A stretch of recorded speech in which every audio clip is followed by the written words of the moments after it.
Mi nombre es Margarita Valdés Pedraza. Vivo en la comuna de La Granja ya por 60 años.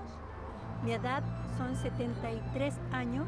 Me gusta trabajar con cine porque puedo mostrar parte de las habilidades que no conocía que podía tener yo como mi grupo. Porque yo pertenezco al grupo La Catrala, que es un grupo de puras señoras adultas mayores que en sus tiempos fuimos maltratadas de una forma u otra.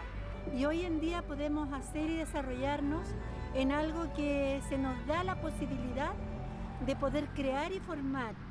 La Pulpería fue una miniserie que nos ayudó, en realidad nos ayudó a formarnos, nos ayudó a creer en nosotros que éramos capaces, nos dio confianza también esta miniserie.